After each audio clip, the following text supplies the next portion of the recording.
Welcome back. Car makers still going electric. More companies are turning to battery-powered car motors. China just dropped a $3,500 Dodge Ram, and it's shaking the entire truck industry to its core. A fully working pickup with the Ram badge rolled out of a crate for less than your monthly rent.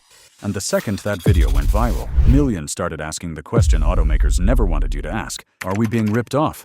How long before this hits your market? What does it mean for the truck you already drive? And how much longer can Detroit defend six-figure price tags? Because before this video ends, you'll see why the $3,500 Ram could rewrite your next purchase. The reveal that shook screens. What if a pickup truck cost less than your monthly rent? That single question ripped across the internet when a video dropped showing a so-called Dodge Ram being unboxed in China for only $3,500. Viewers expected a toy, or maybe a clever parody. But what rolled out of the crate looked like a scaled-down cousin of America's best-selling pickup. It had the shape, the grille, and even the letters RAM stamped across the nose. Side by side with a genuine Ram that costs close to $100,000, the contrast was absurd. People laughed at the tiny wheels, the toy-like steering, and the faint electric whine. Yet beneath the humor was a jolt of disbelief. Could a working truck really cost less than a month's paycheck in many U.S. cities? The video comments revealed more than curiosity. Some viewers were outraged, seeing it as a mockery of American craftsmanship. Others cheered, arguing that the big three automakers had been ripping off working families for decades. It was not just a spectacle, it was a mirror held up to a nation's anxieties about price, debt, and access. This wasn't merely another gadget from Alibaba. It was an emotional trigger, a reminder that affordability has been stolen from the everyday driver. The deeper shock was that people instantly compared the fake to the real without context. Nobody paused to weigh safety ratings or towing certifications. All they saw was cheap versus expensive, and that perception traveled faster than facts. A single viral clip rewrote years of brand storytelling in one night. The real spark wasn't the bargain price tag at all. It was the emblem bolted to the front. When a logo becomes a weapon, they didn't just build a truck, they hijacked an icon. Slapping the Ram logo on a knockoff was more than cheeky branding. It was an assault on an American symbol that had been carefully cultivated for decades. Ram trucks are woven into the cultural fabric of rural pride, blue-collar grit, and weekend freedom. To see that identity reproduced on a flimsy electric toy from a Chinese factory struck nerves in ways the copycat Range Rovers or knockoff sports cars never did. A Ram is not just a machine, it is a badge of honor on construction sites, farms, and freeways across the country. Trademark experts quickly pointed out that this was blatant infringement. Yet to the average viewer, the legal debate didn't matter. What mattered was the insult. It felt like someone stamping the American flag on a plastic lawn chair. Patriotism and pride turned what could have been dismissed as a novelty into a cultural flashpoint. For truck owners, it was not about whether the copy could haul a load of bricks. It was about respect and the feeling that a sacred emblem had been cheapened. Symbols matter because they carry emotions. A worker who spent years saving for his Ram sees more than chrome on a grill. He sees validation of his effort. A counterfeit badge mocks that journey. It cheapens sacrifice, and that sting makes people angrier than any technical flaw could. That badge was bait. And what it triggered was a far more dangerous trap: how we see value itself. If you're still watching, you already see how deep this goes. So hit the subscribe button, drop a comment, and tell me what you'd do if trucks really hit this price. The price trap that warps perception. This wasn't a bargain. It was psychological warfare. Once people saw that number, $3,500, their entire perception of value tilted. Even though the Chinese truck was smaller, weaker, and nowhere near road legal in the United States, the human mind doesn't compare specs. It compares prices. If one pickup costs $3,500 and another costs $100,000, suddenly, the expensive one feels like robbery. That shift in perception is the real weapon. Economists call it price anchoring. When a low figure lodges in your brain, everything above it looks inflated. Viewers started to question whether Detroit had been padding margins, whether union wages and dealer markups were excuses for exploitation, whether the dream of owning a truck had been hijacked by corporate greed. The clone's actual capabilities didn't matter. What mattered was that it looked good enough. The paint was shiny, the doors opened, the headlights glowed. For many, that was sufficient proof. And in an era where inflation eats paychecks and loans stretch over 7 years, good enough carries emotional power. That emotional shift is powerful because it reframes expectations. Once people believe trucks can be produced at a fraction of current prices, they start demanding proof that legacy brands deserve their premiums. It plants a seed of doubt that no marketing campaign can easily erase, especially during economic strain. Once price perception cracked, a single stunt turned curiosity into unease, forcing everyone to question what these trucks could do. The stunt that looked impossible, it didn't just roll, it pulled a giant. In the viral test clip, the $3,500 Chinese Ram was shown towing a full-size truck. For a moment, the internet gasped. Was this little copycat actually powerful? Bricks were loaded into its bed. The suspension sagged, but it held. Then came the towing test, the image of a tiny truck hauling its hulking American namesake. On screen, it looked like the cheap underdog had conquered the giant. Of course, physics tells a different story. At low speeds, with short distances, even small motors geared correctly can drag heavy loads a few feet. The spectacle did not prove durability, safety, or longevity. What it proved was the power of optics. A viral video can rewrite perceptions faster than any spec sheet. The sight of David tugging Goliath by the bumper was enough to make thousands of viewers question everything they thought they knew about pickups. And once perception shifts, markets tremble. The damage wasn't physical, it was psychological. Once viewers saw the knockoff hauling weight, the seed was planted. Maybe it's not so bad. That single thought is lethal for established brands. Perception often matters more than engineering, and once it slips, no amount of horsepower ads can win it back. The viral clips were only the surface. Behind them waited the messy world of factories, shipping, and global enforcement. The copycat economy. Counterfeit or catalyst? That's the billion-dollar question. The Chinese Ram isn't the first knockoff to go viral, and it will not be the last. Copycats thrive in a system where the rewards outweigh the risks. In China's vast manufacturing zones, small factories can churn out replicas in weeks, upload them to platforms like Alibaba, and reach a global audience overnight. Enforcement is patchy. Local officials often look the other way if jobs are being created, while global trademark owners must wage endless takedown battles against a hydra of new listings. Every time one gets removed, 3 more pop up. Familiar badge not because it makes the product better, but because it makes it clickable. A fake grill with 4 bold letters turns a no-name electric cart into a viral phenomenon. That badge is bait for eyeballs, and eyeballs turn into orders, even if only a fraction make it past customs. Meanwhile, buyers chasing bargains feel like rebels, defying overpriced Western brands. For many, it is not even about getting a truck that lasts. It is about flipping the bird at corporations they believe have been milking them for decades. It is less about building durable vehicles and more about creating spectacles that travel online. The business model thrives on viral attention. Even if only a handful of units ship successfully, the buzz brings in endless new customers willing to gamble. In that sense, every takedown fuels the next attempt. Of course, hype is meaningless without delivery. And this is where the illusion of a bargain begins to crumble. The supply chain mirage. Clickbait doesn't move containers. Capacity does. Once people try to actually buy these $3,500 trucks, reality slams the brakes. Alibaba listings are designed to seduce, not to deliver. The fine print reveals minimum order quantities, shipping fees that often dwarf the sticker price, and missing essentials like proper batteries or chargers. A single unit might technically be available, but by the time it clears freight forwarding, customs duties, and local compliance checks, that bargain is closer to $10,000 or $15,000. Hidden costs pile up quickly. Transporting a bulky item across oceans adds hundreds, sometimes thousands. Import duties are calculated not on the fantasy price in the listing, but on assessed market value, which customs officers peg much higher. Even after arrival, the vehicle is often not road legal without costly modifications. The dream of rolling down Main Street in a $3,500 Chinese pickup turns into the reality of storing a toy-like machine in a garage, good for short spins on private property, but little else. And here lies the cruel twist. The more buyers chase the dream, the more disappointed they become. Those frustrations then fuel even more chatter online, keeping the cycle alive. The supply chain cannot deliver on the fantasy, but the fantasy alone is enough to destabilize perceptions of global pricing. As the shipping math unraveled, Detroit discovered the true threat wasn't cheap imports at all. It was collapsing trust in value. Detroit's value crisis.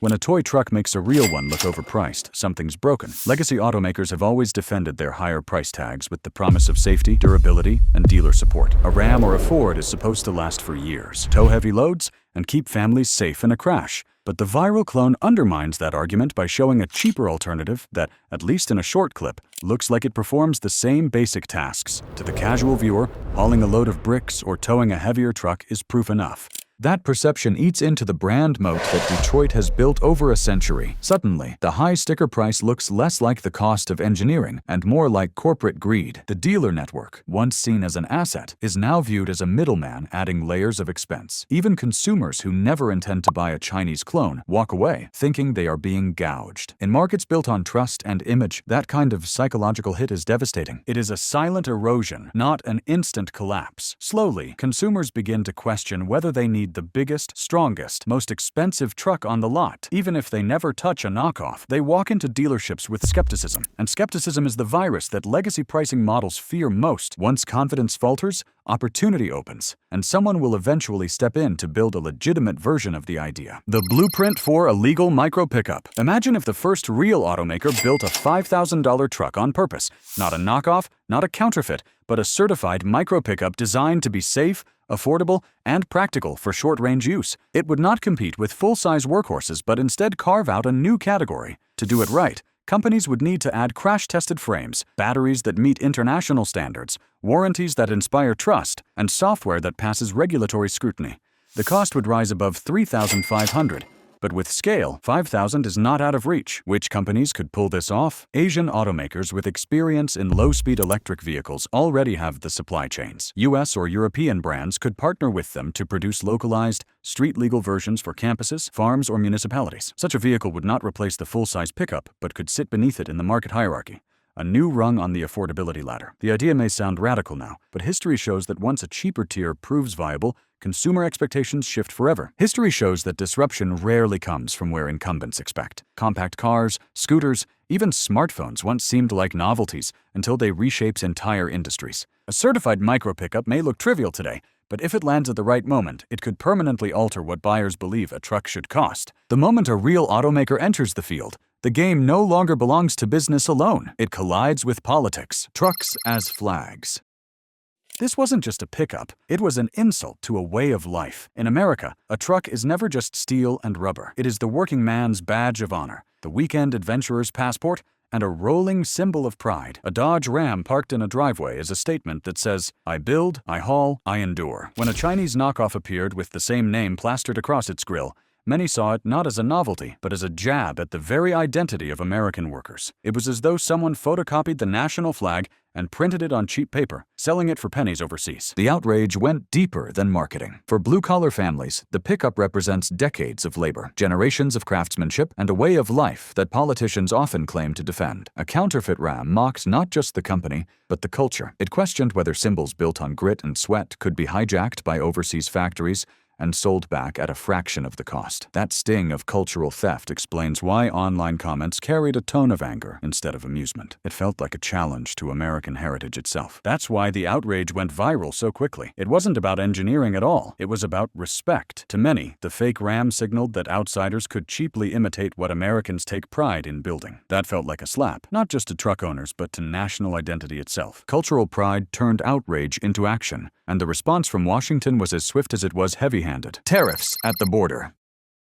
If they can't beat the price, they'll slam the gate shut. That was the instinctive response of policymakers watching the viral clips. A $3,500 Ram was not only a trademark issue, but a geopolitical provocation. Already, US-China tensions around electric vehicles were climbing. Tariffs had been used before as a weapon, and this new scandal provided fresh justification. Customs agents were suddenly under pressure to catch every fake truck at the docks, seizing anything that bore a stolen badge. The logic was simple. If you cannot win the cost war, you win the paperwork war. Lawmakers threatened higher tariffs on imported electric vehicles, citing unfair competition and national security. Trade hawks argued that cheap clones were Trojan horses, eroding America's manufacturing base while normalizing counterfeits. Even moderate voices began to concede that the border might need to act as a shield, not just a checkpoint. The crackdown was as much about symbolism as economics, a way of signaling that America would not be humiliated by a viral copycat. The policy response is less about protecting consumers and more about protecting symbols. Leaders know that letting counterfeits flow unchecked risks signaling weakness. By turning tariffs into a cultural shield,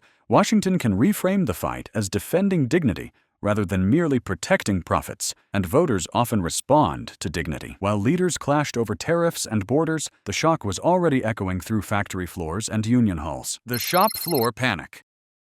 A $3,500 truck headline feels like a pink slip, even if it's a toy. For workers on the assembly lines in Michigan and Ohio, The viral story landed like a threat whispered in the break room. Union leaders immediately picked up on the anxiety, framing it as another sign that global pressures could erode wages and jobs. Even if the Chinese knockoff was not a direct competitor, perception matters. If consumers believe trucks can be made for peanuts, management will use that narrative to squeeze labor contracts. Contract negotiations suddenly carried an edge of fear. Workers worried that companies would point to China as proof that costs must be cut. Wages, benefits, and pensions felt more vulnerable than before. In reality, a flimsy electric copycat would never replace a full-size Ram on an American highway.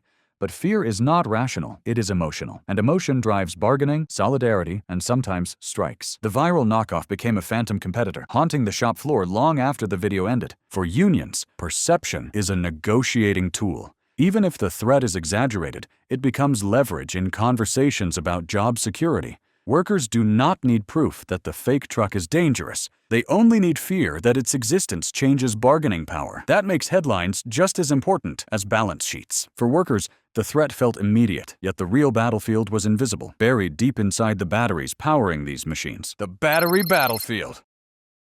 The badge is a gimmick. The battery is the battlefield. Behind the jokes and the outrage, the true story is about chemistry and software. The Chinese clone used cheap lithium iron phosphate cells, a chemistry that is safer and cheaper, but often comes with trade-offs in energy density. To cut costs, some factories install basic battery management systems with fewer protections against overheating or degradation. That means while the upfront price is shockingly low, the long-term safety and reliability can be questionable. This is where intellectual property fights heat up. Battery formulas, management software, and integration designs are jealously guarded by automakers. Copycat trucks risk not only trademark violations, but also patent battles over the guts of their energy storage. American engineers know that whoever controls affordable battery tech will control the future of vehicles. A counterfeit grille is insulting, but a stolen battery design is existential. That is why Detroit, Silicon Valley, and Washington all quietly watched the viral clone with unease.